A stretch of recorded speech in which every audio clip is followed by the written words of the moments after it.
নমস্কার বন্ধুরা, কল্পনা রসনা ঘরে সবাইকে স্বাগত। তোমাদের সাথে শেয়ার করব লাচ্চা পরোটা আর নিরামিষ চানা মশলা। এই দুটো রেসিপি ভীষণই সুস্বাদু হয় আর খুব সহজেই কিভাবে বানানো যায় সেটাই তোমাদের করে দেখাবো। লাচ্চা পরোটা বানানোর জন্য আগে ডোটাকে বানাতে হবে। তার জন্য আমি 400 গ্রাম ময়দা নিয়েছি, সঙ্গে দিয়ে দিলাম 200 গ্রাম আটা, আর এই লাচ্চা পরোটা ক্রিস্পি করার জন্য দিয়ে দিলাম 1 চামচ সুজি। সুজিটা দিলে পরোটাটা কিন্তু ভীষণই ক্রিস্পি হবে। হাফ চামচ নুন দিয়ে দিলাম আর 1 চামচ দিয়ে দিলাম চিনি। শুকনো উপকরণগুলো খুব ভালো করে আগে মিশিয়ে নিতে হবে। খুব ভালো করে শুকনো উপকরণগুলো মেশানো হয়ে গেলে আমি এর মধ্যে দিয়ে দেব 1 বাটি দুধ। দুধটা আগেই আমি জাল দিয়ে নিয়েছি, এটা উষ্ণ গরম আছে। আর দিয়ে দেব ওই বাটি মেপেই হাফ বাটি গরম জল, তবে খুব বেশি কিন্তু গরম না।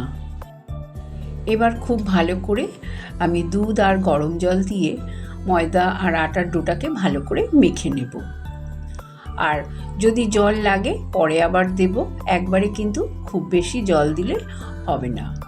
ভালো করে ময়দার ডোটাকে এবার মাখতে হবে। মাখার সময় আমি 2 চামচ মতন ঘি দিয়ে দিলাম, তাহলে লাচ্চা পরোটাটা খেতে কিন্তু ভীষণ ভালো হবে। খুব ভালো করে এবার আমি মাখিয়ে নেব। আর একটু জল লাগবে বলে আমি অল্প অল্প করে জল দিলাম। তারপরে ময়দার ডোটাকে খুব ভালো করে মেখে নেব। খুব ভালো করে আমার মাখা হয়ে গেছে। এবার ওপরে একটু তেল বুলিয়ে আমি আধ ঘন্টার জন্য এই ডোটাকে রেখে দেব, তাহলে এই ময়দার ওপরের অংশটা ড্রাই হয়ে যাবে না। ঢাকা দিয়ে আধ ঘন্টা রেখে দিলে কিন্তু এই ময়দার যে ডোটা মেখেছি এটা ভালো মতন সেট হয়ে যাবে। দেখো, আধ ঘন্টা পর তোমাদের আমি ডোটাকে খুলে দেখাচ্ছি যে একদম সুন্দরভাবে হয়ে গেছে সেট। এবার আমি এই ডোটাকে আবারও একটু ঠেসে নেব। তারপরে এর থেকে আমি লেচি কেটে নেব। আর লাচ্চা পরোটার ডোগুলো কিন্তু একটু বড় সাইজেরই করতে হবে। নর্মাল পরোটা বানানোর জন্য যেমন লেচি করি তার থেকে একটু বড় করতে হবে। এবার আমি ময়দা দিয়ে এই পরোটাগুলোকে বেলে নেব। তোমাদের আমি দেখিয়ে দিচ্ছি একটা লাচ্চা পরোটা কিভাবে আমি বেলবো। প্রথমে রুটির মতন দেখো গোল করে বেলে নিয়েছি।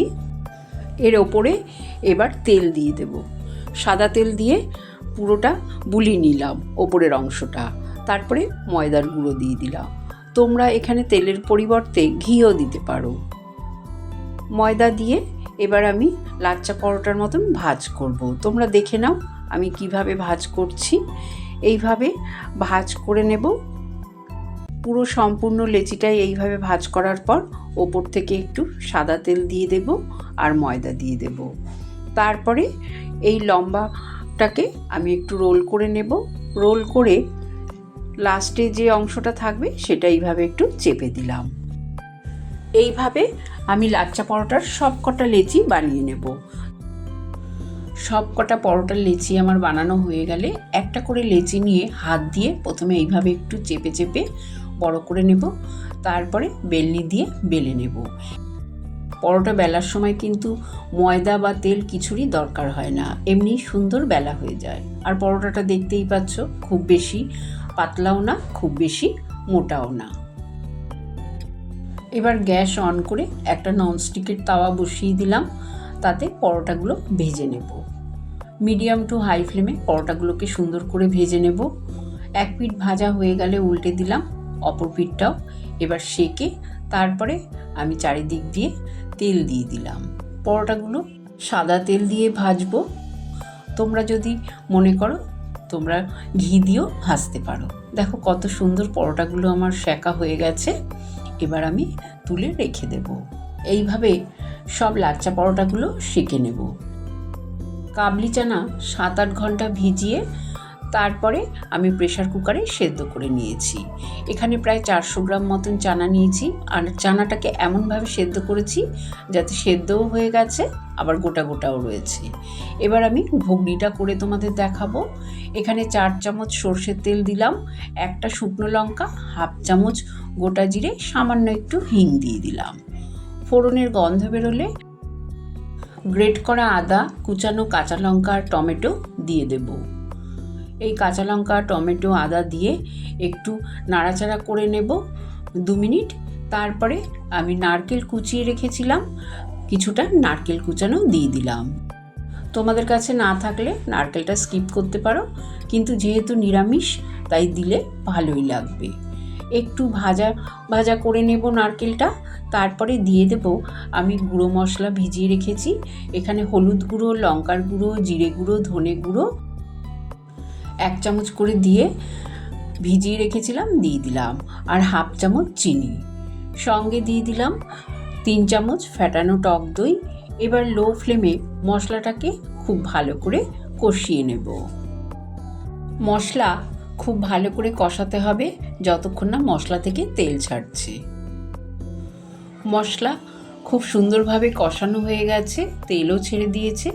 এবার আমি চানা সেদ্ধ করেছিলাম, সেই জল সমেতই চানাটা পুরোটাই দিয়ে দিলাম। গ্রেভির জন্য এক্সট্রা করে আর জল লাগবে না। ঘুগনিটা ভালো মতন ফুটে গেলে একটু নাড়াচাড়া করে নেব। তারপরে দিয়ে দেবো স্বাদ অনুযায়ী নুন। সেদ্ধ করার সময়ও আমি নুনটা দিয়েছিলাম, সেই বুঝে এখন নুনটা দিয়ে দিলাম আরও।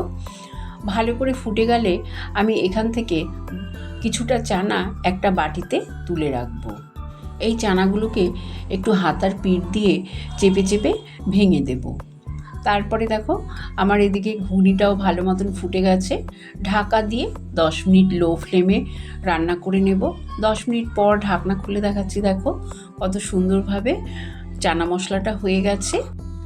এবার আমি যে চানাগুলো হাতার পিঠ দিয়ে চেপে চেপে গালিয়ে দিয়েছিলাম সেই চানাগুলো দিয়ে দিলাম। এতে গ্রেভিটা একটু ঘন হবে আর বেশ মাখা মাখাও হবে, খেতে খুব ভালো লাগবে। তারপরে সব শেষে দিয়ে দিলাম ভাজা মশলা। এই ভাজা মশলাটার মধ্যে জিরে, ধনে আর গোটা গরম মশলা আছে। 1 চামচ এই ভাজা মশলাটা দিয়ে দিলাম। এই ভাজা মশলাটা কিন্তু তোমরা অবশ্যই দেওয়ার চেষ্টা করবে। আর সব শেষে একটু কুচানো ধনেপাতা দিয়ে দিলাম। সব কিছু দিয়ে খুব ভালো করে ফুটিয়ে তারপরে আমি গ্যাসের ফ্লেমটা বন্ধ করে দেব। তৈরি হয়ে গেল সুস্বাদু চানা মশলা। ডিনারের জন্য লাচ্চা পরোটার সাথে এই রকম চানা মশলা থাকলে আর কিন্তু কিছুই লাগবে না। আর তোমরা যদি পেঁয়াজ রসুন দিয়ে করতে চাও, তোমরা ফোড়নে পেঁয়াজ ভেজে আর আদার সাথে একটু রসুন বেটে দিয়ে দেবে, তাহলেই হয়ে যাবে। আমি চানা মশলা, লাচ্চা পরোটা, ওপরে একটু বাটারও দিয়ে দিলাম। স্যালাডের সঙ্গে পরিবেশন করলাম। একটা লাচ্চা পরোটা তোমাদের দেখিয়ে দিচ্ছি, যে দেখো লাচ্চা পরোটার এই লেয়ারগুলো কত সুন্দর বোঝা যাচ্ছে।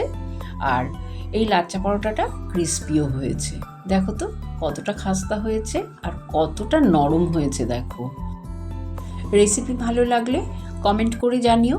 চ্যানেলটাকে লাইক, শেয়ার করো। নতুন বন্ধু হলে সাবস্ক্রাইব করো।